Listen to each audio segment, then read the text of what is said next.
আল্লাহ বলে দুনিয়ায় ডুবে থাকতে থাকতে আমি আল্লাহকে আখিরাতকে ভুলতে ভুলতে দুনিয়া বাড়ানোর নেশা প্রতিযোগিতা বেঈমান করে গাফেল বানায় দিল। এরই মধ্যে একদিন তুই কবরে পৌঁছে গেলা। এই কবরে আসলেই তুমি বুঝতে পারবা আমার নাফরমানির শাস্তি কি। আল্লাহ রাসূল সাল্লাল্লাহু আলাইহি ওয়াসাল্লাম বলছেন, কবর নাফরমানকে একটা চাপ দিবে, একটি চাপে ডান পাশের মাটি বাম দিকে, বাম দিকের মাটি ডান পাশে, এভাবে আইসা আটকায় যাবে হাত্তা তাখতালিফা আদলাউহু। নবীজি বলেন ডান পাশের হাড্ডি পাঁজর ভাঙ্গা বাম পাশের গুলো ডান পাশে, এইভাবে আঙ্গুল যেভাবে ঢোকে এইভাবে হাড্ডি একটার একটার ভিতরে ঢুকে যাবে। কি মনে করছো দোস্ত, আমার বন্ধু, আমার এটা নিশ্চিত আল্লাহর কথা মিথ্যা হয় না। ১৫০০ বছরে এই কোরআনের প্রতি অক্ষর নিয়া আপনজন দুশ্মন, ইমানদার নাফরমান বেঈমান, হিন্দু বৌদ্ধ ইহুদি খ্রিস্টান নাস্তিক মুরতাদ বুদ্ধিজীবী গবেষক পণ্ডিত দার্শনিক বিজ্ঞানী সবাই কাফের বেঈমানরাও যুগে যুগে এই কোরআনের প্রতিটা অক্ষর নিয়ে পরীক্ষা করছে, পর্যালোচনা করছে, বিশ্লেষণ করছে, কিন্তু একটি নোক্তা অক্ষর ভুল, মিথ্যা, অসত্য, অযৌক্তিক, অবাস্তব, অপ্রাসঙ্গিক আজকের এই মিনিটে প্রমাণ করতে পারে না।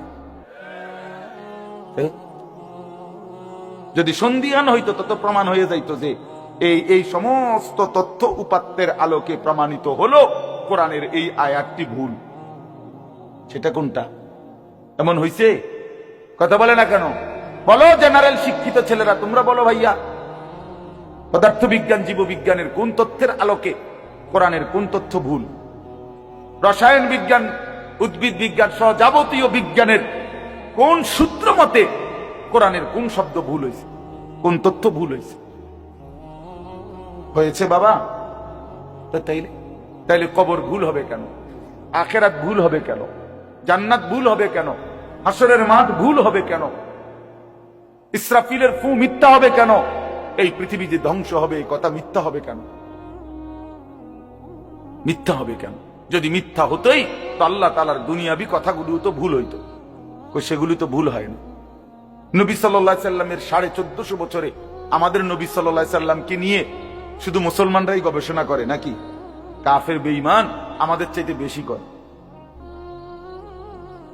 আমাদের চাইতে বেশি গবেষণা করে নবীজিকে নিয়ে, কিন্তু আপনজন দুশ্মন সবার গবেষণায় মুহাম্মদ আরবি সাল্লাল্লাহু আলাইহি সাল্লাম তিনি সর্বশ্রেষ্ঠ।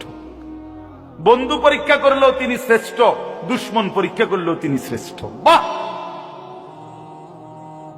হ্যাঁ, তিনি সবার পরীক্ষা। রাসূলুল্লাহ সাল্লাল্লাহু আলাইহি সাল্লামের প্রতিটা আচরণ, উচ্চারণ, চলাফেরা, কথাবার্তা, কাপড়, লেবাস, পোশাক, হাঁটা চলা, খানা, খাদ্য, পেশাব, পায়খানা, আহার, নিদ্রা, 24 ঘন্টার প্রতিটা নড়াচড়া পৃথিবীর সর্বোচ্চ শ্রেষ্ঠ মডেল, সবচেয়ে সুন্দর, সবচেয়ে সুন্দর। তিনি হাসলেও সুন্দর, তিনি কাঁদলেও সুন্দর, তিনি হাঁটলেও সুন্দর, তিনি বসলেও সুন্দর। এজন্য প্রিয় ভাই আমার, বন্ধু আমার, বেনামাজি হইও না বাপ। মাঝ বয়সী যারা, আপনাদেরকেও বলি, একটা চা দোকান নামাজ পড়তে দেয় না, একটা সিএনজি নামাজ পড়তে দেয় না, একটা অটো রিক্সা নামাজ পড়তে দেয় না, একটা বুটমুড়ির দোকান নামাজ পড়তে দেয় না, সামান্য কুদ্দুর ক্ষেতের ফসল নামাজ পড়তে দেয় না। 12,000, 14,000, 20,000 টাকার একটা চাকরি, এটা আপনাকে এক ওয়াক্ত নামাজ পড়তে দেয় না। হায় হায় বদনসিব! কয় টাকার বিনিময়ে আল্লাহকে ভুলে গেলেন? 20,000 টাকার বিনিময়ে।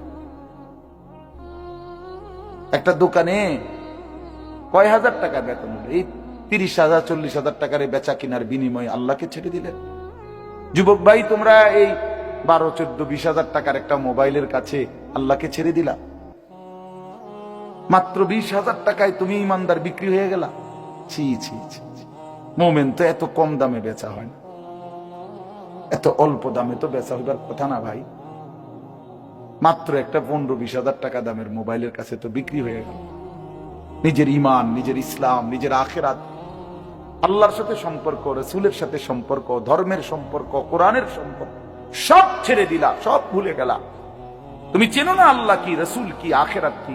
তুমি চিনছো শুধু মোবাইল, নারী, ছবি, নর্তকী, জিনা, ব্যভিচার, অসভ্য দৃশ্য, বন্ধুদের আড্ডা, না ভাই, এত কম দামে ইমানদার বিক্রি হয়, মুমিন এত অল্প দামে বিক্রি হয়।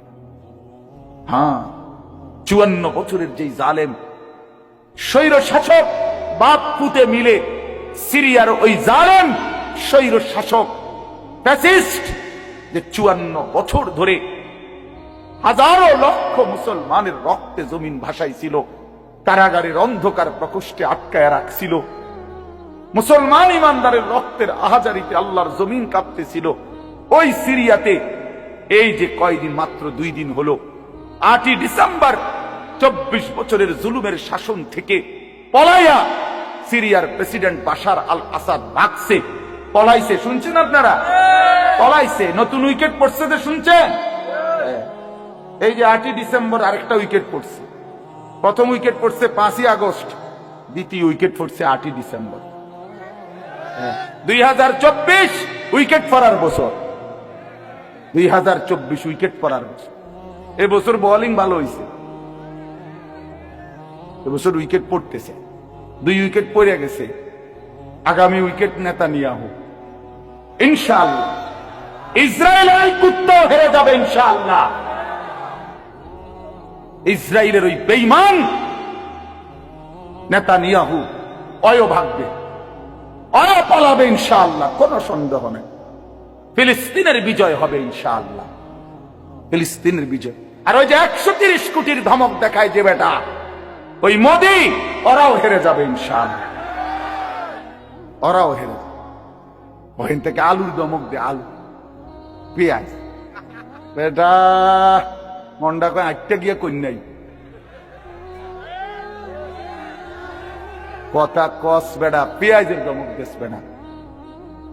হ্যাঁ, পেঁয়াজ, আমগো পেঁয়াজ বন্ধ করে দিবে, আমরা আলু বন্ধ করে দিবে। হেঁটে ইন্ডিয়া থেকে আমগো আলু বন্ধ, পেঁয়াজ বন্ধ। পেঁয়াজ তার আব্বার। হ্যাঁ, পেঁয়াজ কি মোদির আব্বার? বলো যুবক, তার বাপের পেঁয়াজ বেটা। তাইলে তুই বন্ধ করবি কি বেটা? তোদের পেঁয়াজ বন্ধ করবি কেন?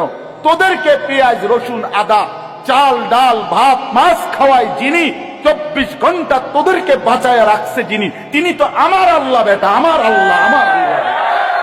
ওই বেঈমান, তোর কি বেঈমান? তুই তো মূর্তি ছাড়া তোর কিচ্ছু নাই বেটা। ওই মালিক তো আমার মালিক, আমি ওই মালিকের সেজদা করি, আমার মালিক তোকে খাওয়ায় বেটা।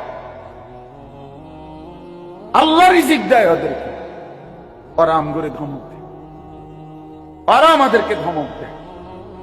যত ধমকই দাও, মনে রাখো যুবক, তোমাদের কাছেও বলি, এই ইসলাম আমাদের কাছে আমানত। আমরা সাফ কথা, 110 কোটি 130 কোটি বেঈমান আমরা ভয় পাই না। আমরা কোন সংখ্যা গণি না, ওদেরকে আমরা গণা তো ধরি না। আমাদের একজন, আমাদের শুধু একজন, আগেও একজন, এখনো একজন, আগামী দিনেও একজন, তিনি আল্লাহ। বলো ভাই কে? আর তিনি আকবার, তিনি সবচেয়ে বড়, সবচেয়ে বড়, তিনি বড়, একজনই বড় আমাদের, আল্লাহু আকবার। বলো ভাই, সবাই বলো, জোরসে বলো ভাই, আল্লাহু আকবার, আল্লাহু আকবার, আল্লাহু আকবার। বলো বলো, আওয়াজ করে বলো, বলো বলো। বেঈমান শুনুক, কাঁটা তারের বেড়ার থেকে শুনুক বেঈমান। বড় স্লোগান দাও, আল্লাহ বড়, আল্লাহু আকবার, আল্লাহু আকবার, আল্লাহু আকবার। আল্লাহই বড়, আল্লাহই বড়, আল্লাহই বড়। 110 কোটিকে আমরা হিসাব করি না। ইনশাআল্লাহ এই বাংলাদেশের ইমানদার মুসলমান আমরা কলিজার খুন দিয়ে হলো মাতৃভূমির প্রতি ইঞ্চি জমিন আমরা হেফাজত করবো ইনশাআল্লাহ, ইনশাআল্লাহ। সোজা কথা, কোন সন্দেহ নেই, কোন সন্দেহ নেই। আমার মতো 2, 4, 10, 50 হাজারের রক্তে জমিন হয়তো ভাসবে, কিন্তু এদেশেও ইনশাআল্লাহ কালেমার পতাকা উঠবে ইনশাআল্লাহ। হ্যাঁ, এদেশে হিন্দু থাকবে, কোনো অসুবিধা নাই। আমরা কোন সময় আমরা তাদের উপরে জুলুম করি নাই, কিন্তু জবাই যুবক মনে রাখো, এ কথার উপরে প্রতিবাদ করতেই হবে যে ইসকনের গুন্ডারা, সন্ত্রাসীরা এই দেশে থাকতে পারবে না। ইসকন সন্ত্রাসী, ইসকন গুন্ডা, গুন্ডা, হিন্দু গুন্ডা, হিন্দু সন্ত্রাসী। অতএব ইসকনের অন্তর্ভুক্ত কোন হিন্দু সন্ত্রাসী গুন্ডা এদেশে থাকতে পারবে না। এদেশে সাধারণ হিন্দুরা থাকুক, কোনো আপত্তি নাই। আমরা কোনোদিন তাদের উপরে কোনো জুলুম করি নাই, কেউ করে নাই, কেউ করে নাই, কেউ করে নাই। 5ই আগস্টের পরে ওদের মন্দির আমাদের মুসলমানের সন্তানরা পাহারা দিছে, আর বিনিময়ে তার প্রতিদানে বেঈমান আমাদের মুসলমান শহীদ অ্যাডভোকেট সাইফুল ইসলাম আলিফকে জবাই করে দিয়েছে। এই ছিল বিনিময়, এই ছিল প্রতিদান।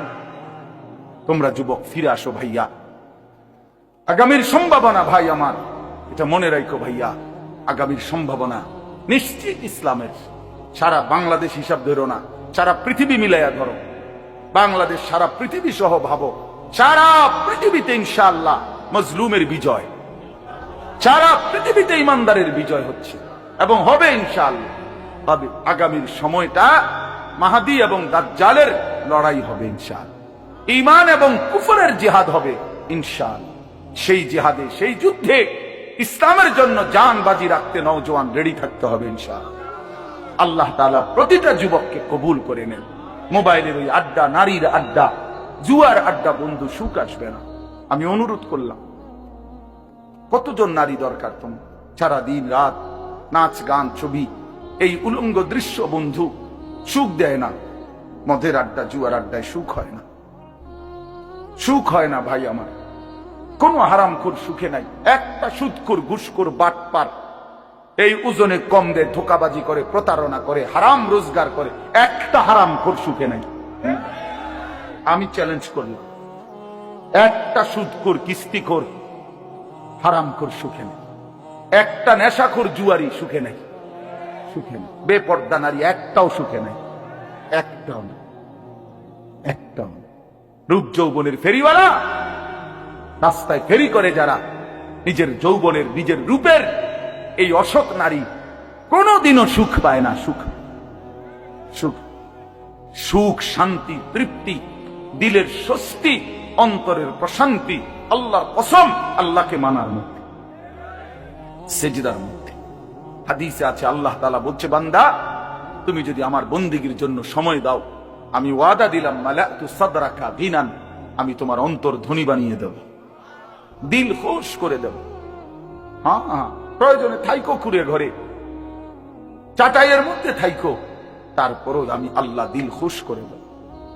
এই জন্য গুনার মধ্যে তৃপ্তি নাই, আল্লাহর নাফরমানির মধ্যে তৃপ্তি নাই। সবাই ছেলেরা ভাইয়া, অনেক ছেলে মাশাআল্লাহ, অনেক নওজোয়ান। প্রিয় ভাই, তুমি ফিরে আসো, তুমি নামাজ পড়ো, তুমি নামাজ পড়ো, তুমি আল্লাহকে রাজি করো। মোবাইলের আড্ডা, জুয়ার আড্ডা, নারীর আড্ডা ছেড়ে দাও। যে চাহিদা আল্লাহ দিছেন, আমি প্রতিদিন বলি ভাই, এই বলতে বলতে ক্লান্ত হয়ে গেছে। যে চাহিদা আল্লাহ দিছেন, সে চাহিদা পূরণের ব্যবস্থাও আল্লাহ রাখছেন। তৃষ্ণা যিনি দিছেন, পানি তিনিই দিছেন। যিনি ক্ষুধা, খাবারের চাহিদা দিয়েছেন, তিনি হালাল খাবারের ব্যবস্থাও রাখছেন। ঠিক লজ্জাস্থানের যে চাহিদা, এটা আল্লাহ তাআলাই দিয়েছেন, সেটা পূরণের জন্য হালাল স্ত্রী আল্লাহই ব্যবস্থা রাখছে। তুমি ওয়েট করো, অপেক্ষা, কুত্তার মতো হইও না। সারাদিন বেডি, নারী, ছবি, না, এটা জানোয়ারের স্বভাব। মাথালুহু কামাথালিল কালব ইন তাহমিল আলাইহি ইয়ালহাস আও তাতরুকহু ইয়ালহাস। আল্লাহ বলছেন নাফরমান কুত্তার মতো। সরাসরি কোরআন শরীফের আয়াত। রাগ করার সিস্টেম, আমরা রাগ করে যাবেন কার লগে রাগ করবেন? হ্যাঁ, হুজুর এত বড় কথা না, হুজুর এত বড় কথা কইছে না, আল্লাহ বলছে, সহ্য হয়নি আপনি? কার লগে রাগ করবেন আপনি? আল্লাহ বলছে ফামাসালুহু কামাসালিল কালব, নাফরমান কুত্তার মতো। কালব অর্থ কি? কুকুর। ইন তাহমিল আলাইহি ইয়ালহাস আও তাতরুকহু ইয়ালহাস, মানে কি?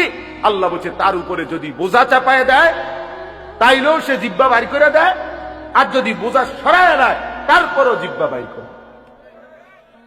লুভি লুভি থাকে, জিহ্বা বাইর করে থাকে। তার মানে তার তাম দুনিয়া দিল, সে আরো দুনিয়া চায়, আবার না দিল এই আফসোসে করে। তো তৃপ্তি হলো কই? তৃপ্তি হলো কই? দুনিয়া তৃপ্ত করে না, দুনিয়ায় তৃপ্তি মিলে না বন্ধু। এটা তৃপ্তের জায়গা নয়, এটা তৃপ্ত হওয়ার জায়গা নয় বন্ধু। আল্লাহ তাআলা কোরআনে ওয়াদা দিছে, বান্দা জান্নাতে আইসো, তোমার আমি তৃপ্ত করে দেব, সুখে ভরে দেব, মা তাশতাহি আনফুসুকুম, যা দিল চাইবে বান্দা আমি সব দেব। তোমার চাওয়া শেষ হইলে ওয়ালাদাইনা মাজিদ, আমার কাছে আরো অগণিত আছে কোটি কোটি নিয়ামত, যেগুলো তুমি নামও জানো না, চেনাও না বান্দা। তুমি চাও নাই, আমি আল্লাহ নিজের থেকে আরো কোটি কোটি দেব। তুমি আইসো বান্দা, তুমি জান্নাতে আসো, তুমি সবর করো, অপেক্ষা করো। আল্লাহ আমাকেও বুঝার তৌফিক দান করেন, সবাইকে বুঝার তৌফিক দান। আপনাদের এই মাহফিল আমি শুরু থেকেই বললাম কষ্টের আয়োজন। কষ্ট করে ভাবেন, নিজের ফিকির করেন, নিজের ভালো নিজের কল্যাণ ভাবতে শিখেন। আমি যে আয়াতগুলো পড়ছি এবার তর্জমা শোনেন, তাইলে আমার কথা শেষ। আয়াতগুলো মূল বক্তব্য হইল আল্লাহ তাআলা বলছেন এই পৃথিবী একদিন শেষ হবে, হাসরের মাঠ কায়েম হবে, মানুষগুলোর দুইটা অবস্থা হবে, কিছু আমার প্রিয় বান্দা হবে, কিছু নাফরমান বান্দা হবে। আল্লাহ তাআলা এই কথাটা খুব গুরুত্ব দিয়া কোরআনে বুঝাইছে, বান্দা এই রং রসের এই সৌন্দর্যময় পৃথিবী তোমার কাছে যত লোভনীয়ই মনে হোক, আকর্ষণীয় মনে হোক, তবে এটা নিশ্চিত যে তুমিও থাকবা না, দুনিয়াও থাকবে না। এই কথাটা মনে রাখো বান্দা। এটা যদি মনে রাখতে পারো তো জিন্দেগি সুন্দর হবে, জীবন সুন্দর হবে। এই জন্য কোরআনুল কারীমে আল্লাহ তাআলা খুব এই কথাটা বুঝাইতে চাইছে, বান্দা এই এত সুন্দর পৃথিবী দেখে তুমি যতই বিমোহিত হও, মুগ্ধ হও, তো মনে রাখো এটা থাকবে না, আমি একদিন ভেঙে ফেলব। ইদাস সামাউন ফাতারাত, আসমান ভেঙে চুরচুর হবে। বা ইদাল কাওয়াকিবুন তাসারাত, তারকারাজি খসে খসে পড়বে, পাহাড়গুলো উঠতে থাকবে তুলার মতো। ওয়া তাকুনুল জিবালু কাল ইহনিল মানফুশ ওয়া বুসসাতিল জিবালু বাসসা, পাহাড়গুলো তুলার মতো উঠতে থাকবে, সাগর নদীর পানিগুলো টকবক করে উতরাইতে থাকবে। মা তার কোলের বাচ্চাকে ছুঁড়ে ফেলে দিবে, গর্ভবতী নারীর বাচ্চা নিজে নিজে বের হয়ে যাবে, সব মানুষ পাগলের মতো মাতালের মতো হয়ে যাবে। ইসরাফিল ফু দিবে, জমিনের মধ্যে ভূমিকম্প শুরু হবে, বিকট শব্দে আওয়াজ হবে। আল কারিআতু মাল কারিআ। আল্লাহ তাআলা এই কথাগুলো বহুভাবে বহু আয়াতে বুঝাইতে চাইছেন, বুঝাইয়া বলছেন, বান্দা একদিন তুমিও শেষ হবা, আমার এই সৃষ্টি জগৎ শেষ হবে, হাসরের মাঠ কায়েম হবে। তো এখানেও আল্লাহ তাআলা বলছেন, কাল্লা ইদা দুক্কাতিল আরদু দাক্কান দাক্কা, সাবধান বান্দা, মনে রেখো এই জমিন একদিন চূর্ণ বিচূর্ণ হয়ে যাবে। কি হবে বলেন না?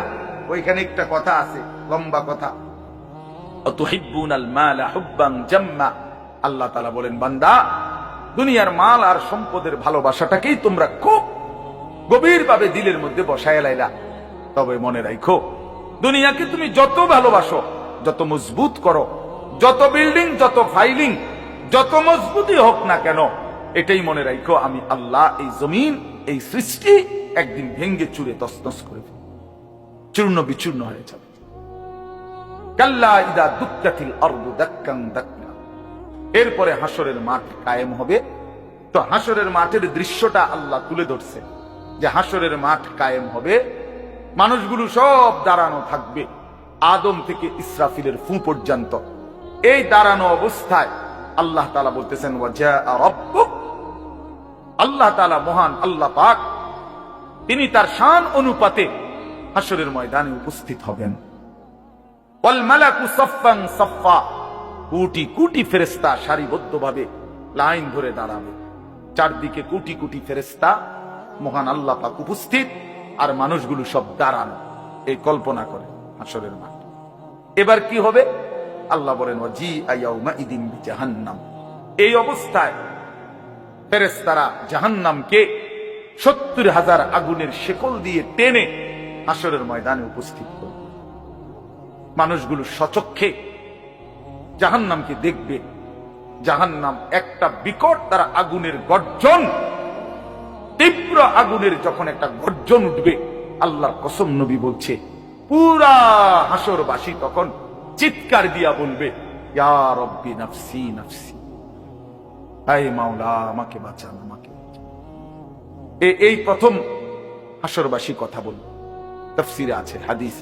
মানে প্রথম চুপচাপ দাঁড়ায় থাকবে, কিন্তু জাহান্নামকে যখন দেখবে, জাহান্নামের চিৎকার যখন শুনবে, তখন পুরা হাসরের ময়দানে চিৎকার উঠবে, ইয়া রব্বি নাফসি নাফসি, আল্লাহ আমাকে বাঁচান। নবী সাল্লাল্লাহু আলাইহি ওয়াসাল্লাম বলেন, আল্লাহ তাআলা ফেরেশতারা যেন দেখাই দিবে ইব্রাহিম আলাইহিস সালামকে, ওই যে আপনার ছেলে ইসমাঈল, তার ব্যাপারে কিছু বলবেন। ইব্রাহিম আলাইহিস সালাম বলবেন, ইয়া রব্বি নাফসি নাফসি, এই মাওলা আমাকে বাঁচান, আমাকে। ওর বিষয়টাও দেখো। ইয়াকুব আলাইহিস সালাম, ওনার ছেলে ইউসুফ আলাইহিস সালাম, এটা সেই ছেলে 40টা বছর দুনিয়াতে যার জন্য উনি কাঁদছিলেন। ফেরেশতারা বলবো, ওই যে ইউসুফকে দেখা যায়, তার ব্যাপারে কিছু বলবেন। ইয়াকুব আলাইহিস সালাম বলবেন, ইয়া রব্বি নাফসি নাফসি, এই মাওলা আমারে বাঁচান, আমার। ওটাও বুঝো।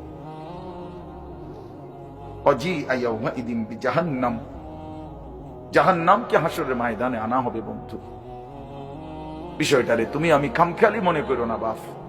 এতগুলো কোরআনের আয়াত মিথ্যা হইতে পারে না। ১৬ লক্ষ নবী রাসূল, আদম থেকে নবী সাল্লাল্লাহু আলাইহি সাল্লাম, সমস্ত আম্বিয়া কেরাম চিল্লায়া উম্মতের দুয়ারে দুয়ারে গিয়ে আখিরাতের কথা বলছে, কবরের হাসরে। এগুলো ভুল হবে কেন, মিথ্যা হবে কেন ভাইয়া? প্রতিদিন যে মানুষগুলো কবরে যায়, তুমি কি দেখো না ভাই, এই মানুষের মৃত্যু, লাশ, কবর তোমারে কিছুই মনে করায় না? জলজ্যান্ত যে মানুষটা তোমার আমার চোখের সামনে হাঁটতো, চলতো, ফিরতো, খাইতো, ঘুমাইতো, দোকান করতো, বাজার করতো, কত কথা বলতো, আজ এত মানুষ জানাজায় উপস্থিত, কতজন কত কথা বলতেছে, কিন্তু খাটিয়ার ওই লাশ, সে তো আর কথা বলে না।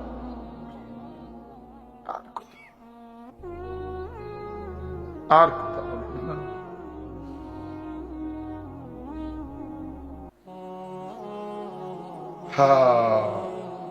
وجيء يومئذ بجهنم يومئذ يتذكر الإنسان وأنى له الذكرى। রব্বুল আলামিন বলেন, নাফরমান জাহান্নামের দিকে তাকিয়ে তার পুরা জিন্দেগীর সব কথা মনে পড়বে। وأنى له الذكرى, কিন্তু আল্লাহ বলেন, বান্দা মনে পড়ে বলো না কি লাভ হবে? বুঝে তো আসবে বান্দা, মনে তো পড়বে সব, কিন্তু লাভ কি হবে বলো? কি লাভ হবে? ইয়াকুলু ইয়া লাইতানি কদ্দামতু লিহায়াতি, নাফরমান তখন বলবে, হায় আফসোস, ইয়া লাইতানি, হায় আমার আফসোস, মন্দ কপাল, আমি যদি দুনিয়ার হায়াতে থাকতে আজকের এই আখিরাতের জন্য কিছু পাঠাইতাম। সময় তো ছিল, সুযোগ তো ছিল, হায়াত তো আমার মাওলা দিছিল, রাত দিন তো দিয়েছিল, সুস্থতাও দিয়েছে, জীবন দিয়েছে, যৌবন দিয়েছে, আল্লাহ তো আমারে সব দিছিল, আমি কি করলাম? ইয়া লাইতানি লাম উশরিক বিরাব্বি আহাদা, আল্লাহ বলে, নাফরমান বলবে, হায় আফসোস, যদি আল্লাহর সাথে শরীক না করতাম। ইয়া লাইতানি কুনতু তুরাবা, নাফরমান বলবে, হায় আফসোস, আজ যদি মাটি হয়ে যেতাম, আজ যদি মাটি হয়ে যেতাম। ইয়া লাইতানি ইত্তাখাযতু মা'আর রাসূল সাবিলা, নাফরমান বলবে, হায় আফসোস, যদি রাসূলের পথ ধরতাম। ইয়া লাইতানি লাম আত্তাখিয ফুলানান খলীলা, হায় আফসোস, যদি অসৎ লোককে বন্ধু না বানাইতাম, চরিত্রহীনকে যদি বন্ধু না বানাইতাম, আজকে তো আমিও বেঁচে যেতাম। ইয়া লাইতানি কুনতু মা'আহুম ফাফুযা ফাওজান আযীমা, হায় আফসোস, যদি নেককারদের সঙ্গী হতাম, তাহলে তো আজকে আমিও সফল হতাম।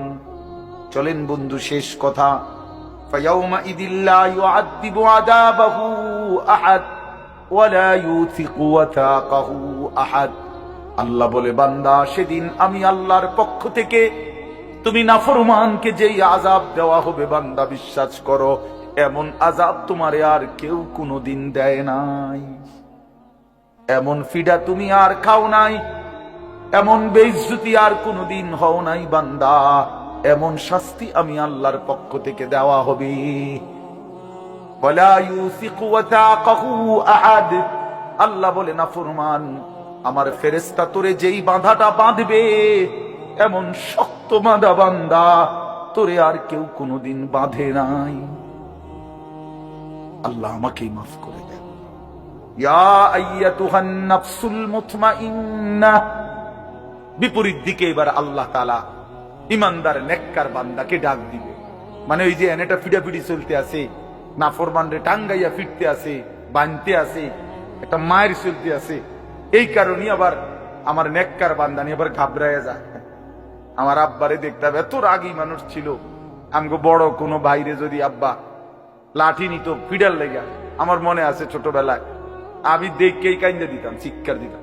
আব্বা কইতো না না তোর তো আব্বা কিছু কই না আব্বা। তো আল্লাহ তাআলা বলেন আমার ইমানদার বান্দা নিয়ে আবার ঘাবড়াইয়া যায়, তা আল্লাহ নিজেই ডাক দিবেন, ইয়া আইয়াতুহান নাফসুল মুতমাইন্না, হে আমার প্রিয় আত্মা, পবিত্র আত্মা, প্রশান্ত আত্মা, আমার ইমানদার বান্দা, ইরজিই ইলা রাব্বিক, কোন ঘাবড়ায়ো না, তুমি তোমার মাওলা আমি রবের কাছে আসো, রাদিয়াতাম মারদিয়া, আমিও তোমার উপরে রাজি, খুশি, তুমিও আমার উপরে খুশি। কোন টেনশন করো না, ঘাবড়াইও না, ওইরে ফিডা চলবো, তুমি মাইতো না, তুমি টেনশন করো না। ফাদখুলি ফি ইবাদি ওয়াদখুলি জান্নাতি, আল্লাহ বলবে আমার নেককার বান্দা, প্রিয় বান্দা, তোমার আমার আরো নেককার বান্দা এখানে আছে, ওদের সাথে গিয়া মিশো, একসাথে আমার জান্নাতে ঢোকো, আমার জান্নাত। এই শেষ কথাটা বলি, প্রিয় ভাই হযরত মাওলানা মুফতি ইয়াসিন আহমদ ফারুকি মাওলানা সাহেব অসুস্থ বললেন, শুনছি আমি, আল্লাহ তাআলা পুরাপুরি শিফায়ে কামেলা আজেলা দান করে। আমি নিজে কোমরের ব্যথা আছে 2 দিন, প্রচন্ড ব্যথা, এরপরও আল্লাহর দয়ায় আসার সুযোগ হয়েছে। তো বলতেছিলাম ভাইয়া, এই শেষ কথাটা হইল, এখানে একটা কথা আছে, ওয়াদখুলি জান্নাতি, এই জান্নাতি, আল্লাহ বলবে বান্দা আমার জান্নাতে ঢোকো। তো তাফসীরের মধ্যে লিখছে, ইমানদার বান্দা, নেককার বান্দা, তার সারা জিন্দেগীর কষ্ট মেহনতের বিনিময়ে, আমলের বিনিময়ে, হাসরের ময়দানে আল্লাহ যখন বলবে আমার জান্নাতে ঢোকো, আল্লাহর কসম ইমানদার বান্দা খুশিতে আনন্দে আত্মহারা হয়ে যাবে যে মালিক আমারে মালিকের জান্নাতে ঢুকতে দিচ্ছে। কালকে আমি এক জায়গায় মাহফিলে যাইতেছিলাম, তা আমার একজন ঘনিষ্ঠ বন্ধু কোম্পানিগঞ্জ বাজারের ব্যবসায়ী নুরুল আলম ভাই, ওরে আমি ফোন দিলাম, দোস্ত আপনি কই? কয় আমি তো যাওয়ার জন্য রেডি হয়েছি। আমি বলছি না না, আপনি আমার গাড়িতে যাবেন, আপনি আমার গাড়িতে যাবেন। তো এই কথা বলাতে সে খুশিতে আনন্দে, আর বলেন কি হুজুর আমার আপনার গাড়িতে নিবেন? আমি হ্যাঁ আমার গাড়িতে আপনি যাই, এই কথা বলাতেই খুশি হয়ে গেছে। তো রব্বুল আলামিন যখন বলবে বান্দা তুমি জান্নাতি, আমার জান্নাতে ঢোকো, বান্দা বলবে মালিক আমি সব পাইয়া লাইছি, আমি সব পাইয়া লাইছি। এই জন্য ইনশাআল্লাহ কেউ না উঠি, ছেলেরা ভাইয়া তোমরা উঠো না বাপ, দয়া করে সবাই মেহেরবানি করে আমাদের প্রিয় ভাই হযরত মাওলানা মুফতি ইয়াসিন আহমদ ফারুকি দামাত বারাকাতুহুমুল আলিয়া, তার জবান থেকে নসিহত শুনে দোয়া করে এরপরে আমরা যাওয়ার চেষ্টা করব। আল্লাহ তাআলা সবাইকে ভালো করেন, প্রত্যেকেই নামাজের ফিকির করি, 5 ওয়াক্ত নামাজ পড়লে ইনশাআল্লাহ জিন্দেগি সুন্দর হবে। মোবাইলের আসক্ত যুবক ছেড়ে দাও, নারীর আসক্তি ছেড়ে দাও, যেটুকু প্রয়োজন মোবাইল ওটুকু প্রয়োজনীয় হালাল কাজে ব্যবহার করো, কোনো মানা নাই বন্ধু, কিন্তু হারামের কাজে, গুনাহের কাজে জিন্দেগিটা নষ্ট করো না বন্ধু। দুনিয়াও আফসোস হবে, আখিরাতেও আফসোস হবে। আল্লাহ তাআলা আমাদের প্রতিটা সন্তানকে কবুল করেন, সুন্দর জীবন গড়ার তৌফিক দান করেন। আজকের এই মাহফিল আল্লাহ তাআলা ভরপুর বরকত দান করেন, কবুল করেন, আমিন। সুবহানাল্লাহ।